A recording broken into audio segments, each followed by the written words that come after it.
Here at Paddy Power, we're the home of the Money Back Special, with some incredible offers every single week. Check out the website or app today. Terms and conditions apply. 18 plus, begambleaware.org. Hello and welcome to this Monday Postcast. I'm Maddie Playle. Got a full studio today, joined by Nick Watts and Robbie Wilders, and we have Paul Binfield on the line from Paddy Power as well. Looking back on the weekend's action, relatively quiet week in the build-up to York, which is this week of course, but still good quality action from Newbury, including the Group 2 Hungerford Stakes, which was won by Glorious Journey. Initial reactions, Robbie, what do you think of Glorious Journey? Yeah, he's a pretty progressive animal and he was very well backed on the day, and his previous run in the July Cup was actually pretty good over probably an adequate trip. I think 7 furlongs is probably his perfect trip.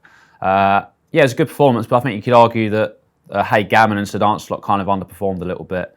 It was pretty soft ground out there, but no, a big run from the Breeze as well. He's bounced back to form, but I don't know how good a race it was, but Glorious Journey will probably go on to the foray and he's entitled to take his chance there.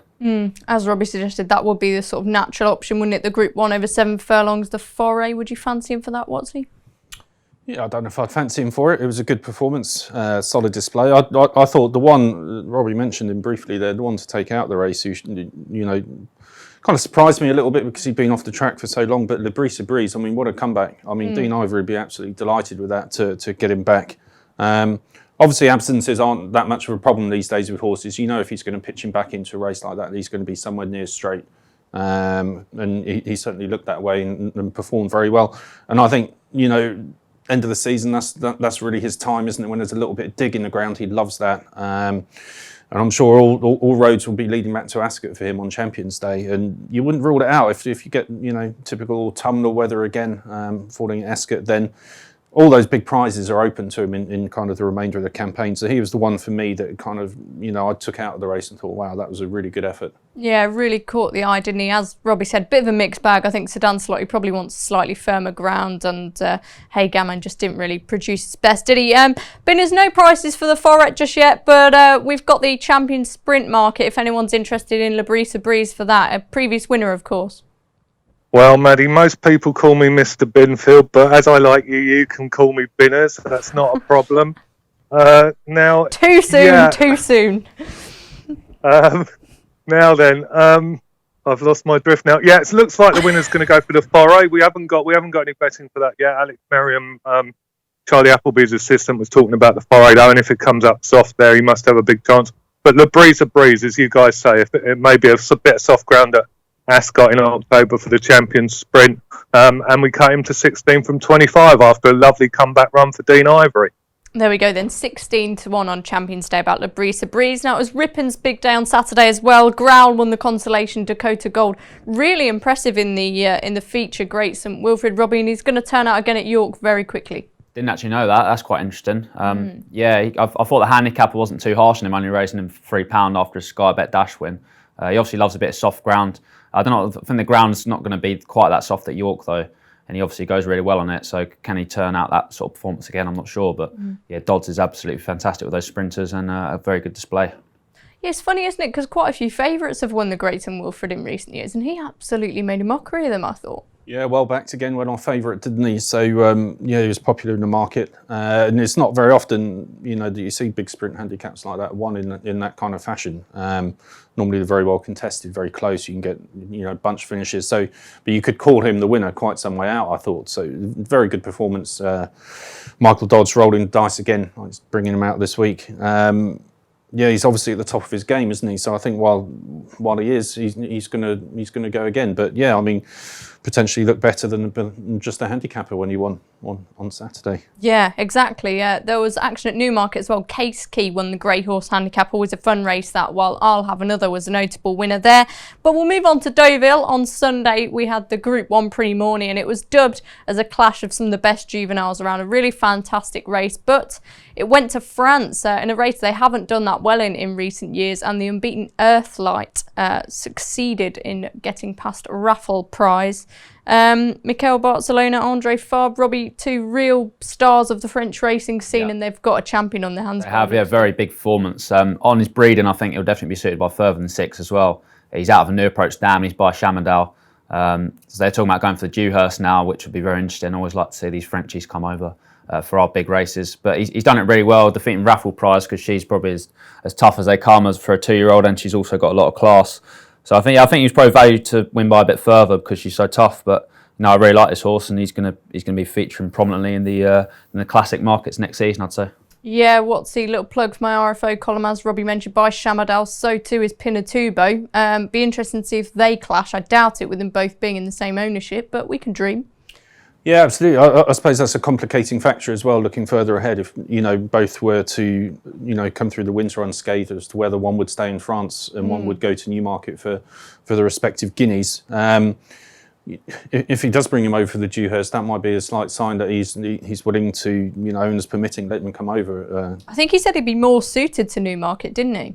Yeah, so, it'd be interesting to see which way both of them go. But, yeah, it was a really good race yesterday. There was a couple that underperformed. Arizona, arguably didn't run a particularly good race. Arlie as well, who's one I was really looking forward to watching going for that. Again, underperformed. But, if you took a positive, view about the form, then the French horse has obviously done very well, because there's 2 Royal Ascot winners there we just mentioned who he's beaten very comfortably. Another one in Raffle Prize as well who's beaten too. So I think the form is obviously, I think it'll work out and it's pretty solid. So I really hope we do see him over here. I think Pinatubo is still my number 1 at the moment, although things can change, as we said before. Pinatubo is very much the horse of the moment. Will he still be the horse of the moment come the autumn? 2-year-olds, they progress at different rates, and the best one now isn't necessarily the best one in October. Yeah, Robbie, if I sort of forced an answer out of you, who would you prefer for the Guineas at this stage? It's a very good question. I'd probably just shade Earthlight. I think I was marginally more taken by this. I know Pinatubo is excellent on his last couple of runs, but it'd be interesting to see how they develop. Pinatubo is not the biggest horse either, so is he going to go sort of train on? But no, Earthlight for me is one of the best 2-year-olds we've seen for sure. Yeah, it's exciting, isn't it? On pedigree, both of them you'd think could definitely get a bit further, so it'd be interesting to see what transpires. Binner's just refreshers with that 2,000 guineas market. Well, we put Earthlight into the market after that lovely win at Deauville. 12-1 first show, Maddie. He's behind Pinatubo, who you've already mentioned, 5-2 favourite, and Siskin 10-1. But I think it was interesting, Andre Farb immediately suggesting that Newmarket is going to be the target. Sometimes with those Andre Farb horses, you don't get a definitive, we might go for the French Guineas or we might go for the English one. But interesting, he was talking Newmarket. So you never know, you could see Pinatubo and Earthlight turning up in the same ownership, and what a battle that'll be. Yeah, it would be absolutely fantastic, wouldn't it? One mare who won a second Group 1 was Coronet in the Prix-Jean Romanet. Fantastic performance, Robbie. Yep. Some underperformed. I know you were keen on Wild Illusion, but this mare, she runs up to form every time, doesn't she? She absolutely does. It's absolutely ridiculous how many good fillies John Gosden has. You could just reel them off. Enable, Annapurna. I could keep going. I could go on forever. But this was a very smart performance, even though it probably wasn't the best Group 1. Wild Illusion, I think she's kind of gone at the game. She looks a bit out of love with it. Last year she was brilliant over that sort of trip, but there must be something amiss there. But Coronet's been a very good servant over the years, and definitely deserving of this second Group 1. Yeah, Watsy, they said a few horses have been targeted at this race after this weekend, but the fillies and mares race on Champions Day should be a good fit for her. Yeah, you'd think so. I think probably in the scheme of things, the Prix-Jean Romanet isn't kind of top of my list of great races to watch or Group 1s to kind of take too much heed of. Great performance by Coronet. She's a lovely filly. She'll have great babies when she's older. So fantastic. And as Robbie said, it's just John Gosden fillies at the moment, just unbelievable. He seems to have one for every category, doesn't he? Every distance. So, yeah, I'm sure we'll be back to Ascot for her and then retirement maybe. But, she's been a great filly. Good win. Well done. Yeah, another horse who could end up going to that same race is Dame Malio, Robbie, who was also victorious on the same card.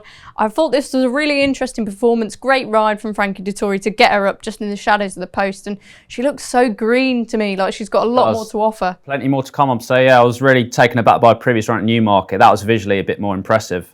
That was only her first run on turf, and this was her second. She'd only run 4 times. So there's an absolute world of improvement still to come. You'd be quite surprised, I think, now if she wouldn't give Ed Vaughan a first Group 1. She looks like she's that sort of calibre of filly. And, really like her. There's so much more to come, I'd say. Yeah, Binners, you mentioned another horse who could go that way, Tarnawa. So what prices are those for that race on Champions Day? Yeah, it's interesting. The fillies and mares are on Champions Day. These three horses have all won this weekend and shaken up the market slightly. Tarnawa won the Give Thanks Stakes at Cork the Dermot Weld impressively. That one's 16 from 33. Dame Malliot for Newmarket trainer Ed Bourne, 14 to 1 from 20 to 1 for the breeders, for the fillies and mares. And the big one, really, Coronet for John Gosden. That one's 8 to 1 from 14, with only a couple in the market ahead of Magical and Starcatcher. Okay, that'll do us for the review section. As always, if you fancy any of these horses for any of those anti-post targets, then make sure to have a look at our app. All the prices you can need on there, and you get the best offers as well. So we'll have a look to head to York this week just after this break. What's my horse's handicap? The fact that you're backing him? Everyone loves a newbie. That's why Paddy Power Games are giving all new customers 60 free spins on daily jackpot games. New Paddy Power Games customers only, one per customer. T's and C's apply. 18+. BeGambleAware.org. Welcome back to this Monday Postcast. Now the York Ebor Festival gets underway this week. Starting on Wednesday, we're going to take a look at some of the top contests now. Remember, Bruce and the team will be back on Friday, so they'll be previewing the Ebor on Saturday and the other big races then. But first off, the feature on the Wednesday is, of course, the 3:35. It's the Germont International Stakes, the Group 1. Good to see all the big players remaining in the field, Binners, and just reel off the updated betting. Well, Crystal Ocean is 5 to 4 favourite, Maddie. Then we've got John Gosden's King of Comedy, 100 to 30, 5 to 1 Japan for the Irish, 8 to 1 Circus Maximus, Aidan O'Brien again, and it's 9 to 1 Elarcam, who connections have bravely supplemented for the race, and it's 20 to 1 Bar. Thanks, Binners. Now, Robbie, when I was looking at this race, I don't know why, but naturally I'm always drawn to the potential of the 3-year-olds. They get the allowance, you know. There's excitement there with Japan and King of Comedy. I sort of ended up siding with Japan. I think he might be a little bit more straightforward at this stage in his career, as much as I adore King of Comedy. But ultimately, the question is, can Crystal Ocean be beaten? Yeah, I'd say if Japan wasn't running, he'd be pretty bomb-proof. I'm still not 100% convinced by King Comedy. A lot of people will agree with me, but I think he's slightly too short in the betting. I think Japan I think he's a better horse, to be honest. A very interesting race, but I know I've harped on about Regal Reality quite a lot this season, but I think he's still a bit too big if it's fast ground. He's about 20 to 1 and there's 9 runners. So I'd be looking at him sort of each way without Crystal Ocean. If there's with the 8, I think that could be quite interesting. He could run into the frame certainly, but yeah, I do think Crystal Ocean would just edge out Japan with Regal Reality, maybe finish him third. Nice. A 1, 2, 3 there. Let's see if you're right. Watsy, how do you view this race? Crystal Ocean, he's on the screen behind us. Great effort in the King George and a real champion of a horse. Yeah, fantastic. He's got a very high rating, isn't he? I think Best weirdly in the world, isn't he? Yeah, weirdly he's only one Group 1 at the moment, I think, isn't he? So it's kind of a strange stat, but you know, he churns out some great displays, like you said, time after time. Fantastically consistent. Couldn't have done much more against Enable last time. Gave her a very hard race. Would have had a very hard race himself, and I suppose that's a slight concern. Although kind of constitutionally, he does seem to be very robust, so should be able to deal with it. If there's one at a slightly bigger price that I would be interested in, is another older horse, Elarcam. Who kind of went missing as a 3-year-old, didn't really perform last season for whatever reason, but has come back this season in really good form. And it was only a Group 2 one last time out, but it was over course and distance. I think York form, as we've seen over the years, is definitely worth a bit. He's been there 3 times now at York. He's won 2 of them. He finished third in the other one, so he obviously likes the place quite a lot. He's coming here full of confidence after that Group 2 win. It's not beyond the realms of possibility that he could get involved. You know, I just think trip, track, everything suits. He's coming here on a high. Season, Mark Johnston having a fantastic time. Weirdly, he doesn't always get on too well at York, but I think, you know, take each case as you find it. And Elarcam is a horse who's proven himself there a few times. So I think Binners said he's around 8, 9 to 1. I think he's quite interesting to put it up to Crystal Ocean, who, all things considered, should win. But there's a few in there lurking around. Yeah, it's definitely an interesting market, and all of us trying to sort of take Crystal Ocean on and take an each-way angle. Binners, do you have a strong opinion? I've been a Crystal Ocean fan for a long time, Maddie, and I think he will win. Whether I would back him at 5 to 4 is highly debatable. He's rated half a stone higher than these rivals. Nick's just mentioned Nella Cam. He seems to be justifying the confidence that the Johnston team had in him a couple of years ago. He's interesting. Japan's interesting, but for me, Crystal Ocean, and I don't think the drop back to 10 furlongs is a problem either. He showed that when winning the Prince of Wales Stakes so well. So the favourite for me on this occasion. Okay, we'll move on to the feature on Thursday then, again at 3:35. It's the Darley Yorkshire Oaks and the real star of the show we're going to get on to talking about now in Enable. John Gosden, who's opted to go for that easier option, well, arguably easier option of this race in the run-up to a record-breaking third ARC bid. It'd be great to see her out again, Robbie. Magical opposing her again, and we finally get to see the Oaks winner Annapurna. Well, hopefully. Yeah, I hope so. Is Gosden going to run Annapurna and Latidar? I'm not sure. I think this might only end up being 5 runners, actually. Magical running in the race certainly adds to the intrigue of it, but I just wonder, judging by Aidan's comments, she might be slightly undercooked ahead of a big autumn. I'm not particularly sure Enable or Magical are really improving. They're kind of just maintaining their form. Enable's £4 better. I'd just expect her to sort of maintain that win by about 2 lengths or so. But no, I'm glad Magical has turned up though, because it definitely makes it more interesting, because it could have been a lot weaker. But yeah, I'd expect Enable to go on and then be a warm order for the ARC again. Yeah, I mentioned Annapurna. I mean, what do you think of the Oaks form in general and that sort of division of 3-year-old fillies? I think it's reasonable. Obviously, Tanawa was 11th in the Oaks, coming out and winning. We've had a lot of fillies coming out and running well from that Oaks. I'd like to see a bit more evidence though. I know Starcatcher could be the absolute top three-year-old filly over that trip, but she didn't obviously go for that. No, I don't know. I think we need to see a bit more evidence, but I wouldn't expect Annapurna to get overly close to Enable and Magical at this stage. Okay. So you'd be, foolish to take her on, really, wouldn't you? It should just be a great race to watch. Yeah, exactly. It reminds me of when, Frankel used to race, not in the style of the way she wins, but, you didn't used to be able to bet on Frankel as a punting proposition, but you just... had a lot of money. No, but you just like watching a superstar in action, and it's the same thing with Enable. I wouldn't touch the race at a barge pole from a punting point of view, but she's racked up just a fantastic sequence of wins in all kinds of conditions, on all kinds of tracks, left-handed, right-handed, abroad, in America, France, she's absolutely bomb-proof. And I was saying a minute ago about Crystal Ocean would have had a hard race at Ascot last time. She would have done too. She wouldn't have found that easy, seeing off Crystal Ocean, even if Frankie made it look, relatively straightforward. So yeah. I would expect something similar. She's not going to blow her brains out, hopefully, with the ARC coming up in the autumn. So I would expect maybe something workmanlike, as Robbie suggests, probably beating Magical again by a length, 2 lengths, something like that, without looking fantastic, but getting the job done. Yeah, I think a lot of us could envisage something like that happening. Was interesting, wasn't it, Dettori and the King George not using his whip in the closing stages. I think he knew he always had it in safekeeping. Binners, what do you think will be the main threat to Enable? Will it be Annapurna or will it be Magical once again? You'd have to think it'll be Magical, Maddie, but we make Enable an amazingly generous 1-3 for punters. Magical 11-4, 10-1 Latidar, 12-1 Bar. I've taken on Enable previously this season in columns that I write for Paddy. I took her on in the Eclipse thinking she might be vulnerable first time out. She proved me completely wrong. I've given up trying to take her on. I think we'll win this race in a procession, and it'll be a magnificent moment up on the Knaves Mire. Yeah, it certainly will. Another race which has the potential to set the Knaves Mire on fire is the 3:35 again, the Cornwall Nunthorpe Stakes on the Friday.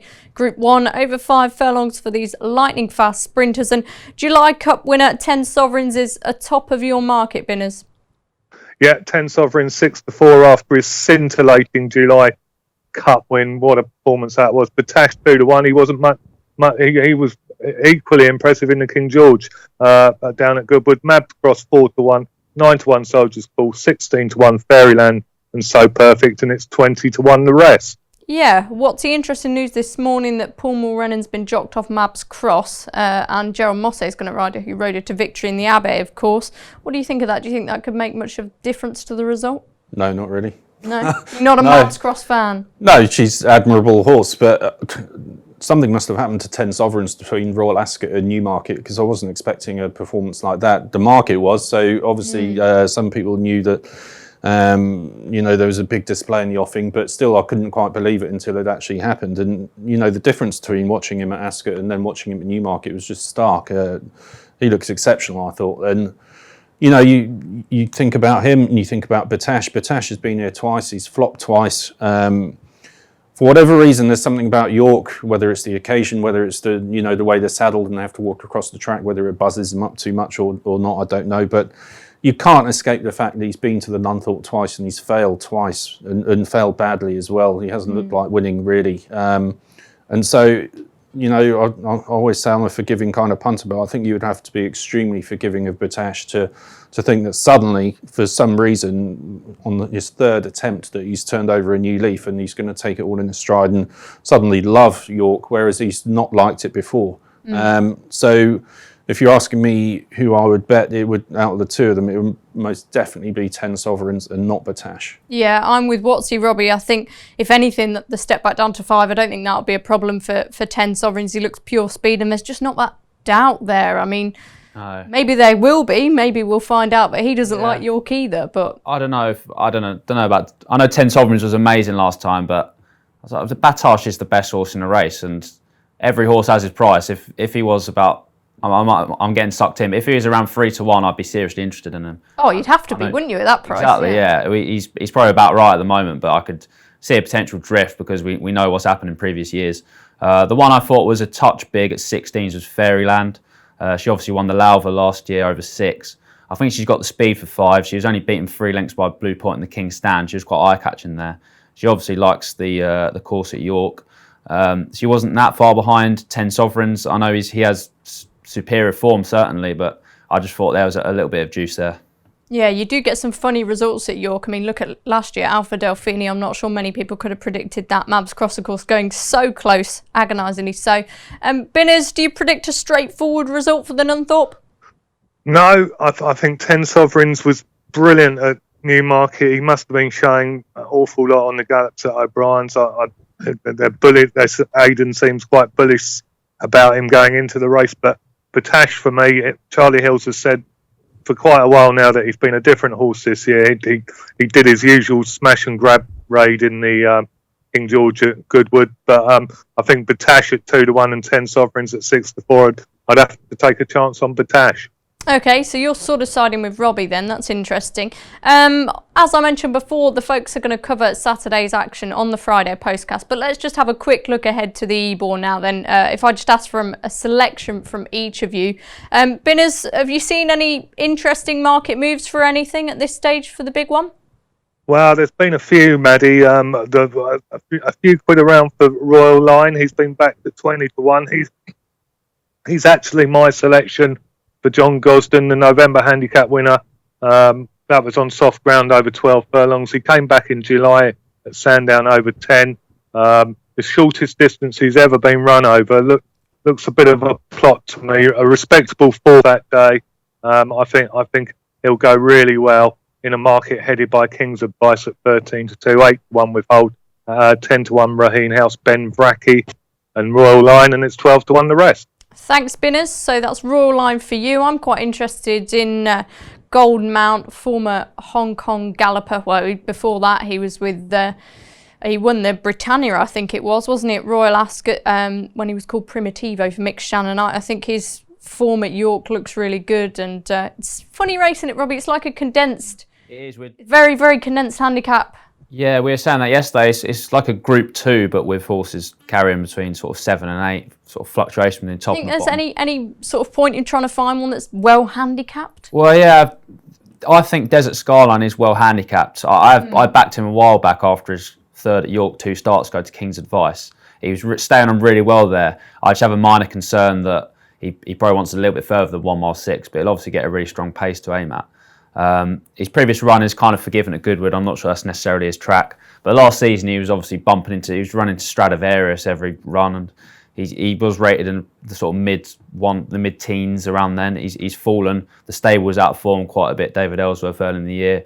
They've come back a bit. I know they've not had too many winners recently, but No, he's still floating around around 33 to 1, and I think that's I'll continue to pin my colours to Desert Skyline. Yeah, I think a lot of people will agree with you on that one because, as you say, it has the back class, and that was an eye-catching run at Newmarket. What's the Ebor? What's your selection?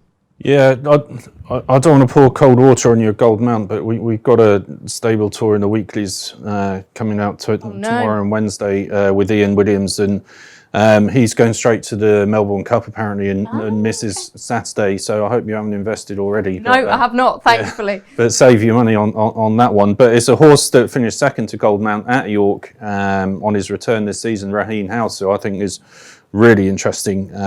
One of the few horses in life that has beaten an Able, actually, although obviously that bears no relevance to this weekend particularly. But I think he's come back quite well for Haggis. He's got good York form as well, which I really like. And if you look back at that the race that Goldmount won earlier in the season that you're talking about, Raheen House travelled so well in that race, and he didn't quite get the job done, but it was his first run back for a long time. I think it was his first run for William Haggis as well, and he's since run well as again back at York. He only got beaten a couple of short heads and a neck, I think. So not very much at all, and he's running as like he's got a big one in him, and with those 2 runs under his belt now, and he's always been a good horse. He was good for Brian Meehan on his day. Could be very classy, and I think he's just the right type for this. So it would be Raheen House for me, with maybe a little small each way interest on Build Me Up Buttercup for Woody Mullins if she runs 2. So they would be my 2 against the field. Okay, I might have to jump ship to Raheen House now, very closely matched with Goldmount, as you say. So that's my decision's been made for me. We'll take a quick break now before we have a look at some of the midweek racing. I'm sure a lot of our selections will be from York. Check out Paddy's Rewards Club. Simply place 5 bets of £10 or more across any sport in a week, and you'll get a free £10 bet then next week. T&Cs apply. 18+. BeGambleAware.org. Welcome back to the final instalment of this Monday Postcast. We're going to take a look at some midweek racing now. I won't spin us through the meetings because I've got a feeling a lot of those selections are going to be from York, but let's not forget the action elsewhere as well. Binners, I'll go to you first. Do you have a next best before we unveil your nap? I do. I've got one at Killarney for you on Wednesday, Maddie. Shocker. Shocker, yeah. A horse called Early Voice making his debut over hurdles for the Curracundra, Brendan Duke. Spoke to him this morning. This horse is a very good jumper. And Brendan described him as a horse that you definitely need to be keeping on side.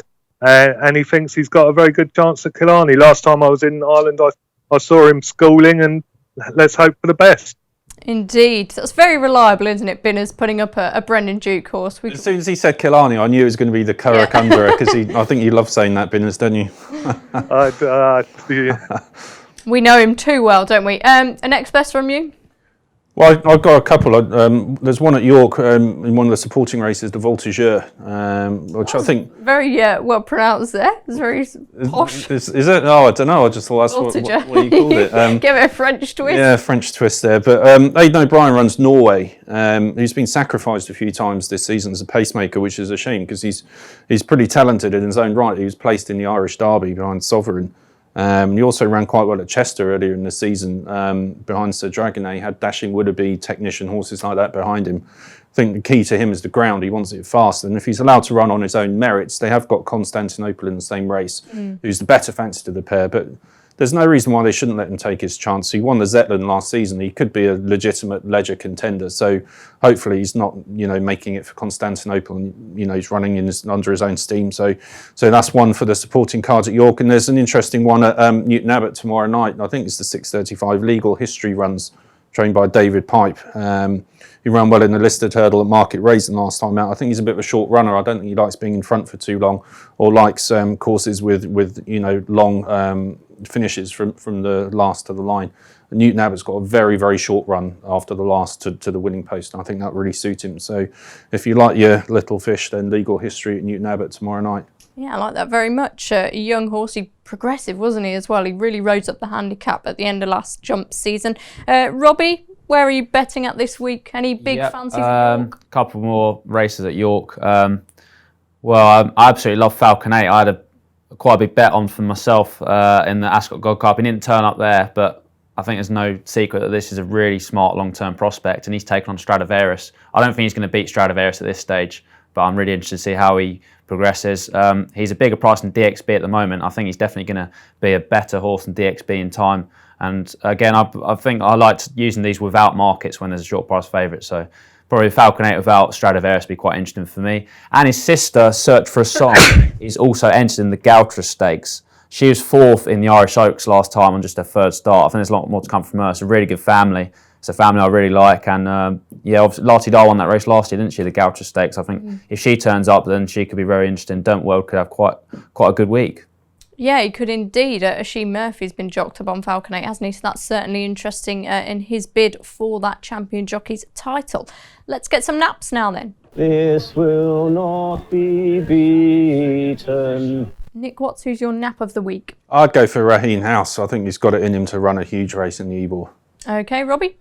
Yeah, in the Great Voltigeur, I'm actually in disagreement with Watsy. I mean, he's made quite a nice case on Norway, but I just look at the market. You got Logician in there as a short price favourite, and Constantinople was about 9-4, double the price. So I just thought that was wrong. I think there's scope for those two to flip flop. He's £9 clear of Logician on ratings. Logician has looked good in his 3 starts. He's unbeaten. He's very unexposed, but I just think Constantinople is a sort of horse that's just going to keep improving. I think there's a hell of a lot more to come. I know he was obviously beaten by Naya Frode last time, who obviously runs in that as well. But he was giving away £3 that day. He's already beaten a horse I really like called Buckhurst, and I think he's going the right way. And for me, that they could change around in the market, I'd say. Yeah, I'm in agreement. I think Logician, especially on ratings, he's got a lot to find. And Constantinople, I think the tactics were maybe a bit wrong last time. I think he needs to be delivered late. He's still quite green and he hung, didn't he? So definitely be interesting to see. I like Naya Frode in that race, who you mentioned. I think he's rock solid. Binners, over to you. Well, Robbie can currently have a bet of 5-2 on Constantinople with Paddy. My nap of the week, I'm going to the South Coast for an ice cream at Brighton on Tuesday. The 6 furlong handicap. Tony Carroll's got a horse called Pour la Victoire in there. He's a course and distance winner. He absolutely adores Brighton. He's won 9 times down there. He wasn't beaten far last time at Brighton, went 3rd. And the handicapper has definitely given him a chance of making it number 10 at Brighton. Okay, thanks for that, Binners. Thanks for all your selections today, guys. That's all we've got time for. As always, make sure to rate, review and subscribe. As I mentioned earlier in the show, Bruce and the team will be back on Friday. Make sure you don't miss that one, and we'll see you soon. Paddy Power Games has over 250 of your favourites to play online, and we're going to attempt to name them all in this 10-second ad before the T's and C's kick in. There's Blackjack, 18+, begambleaware.org.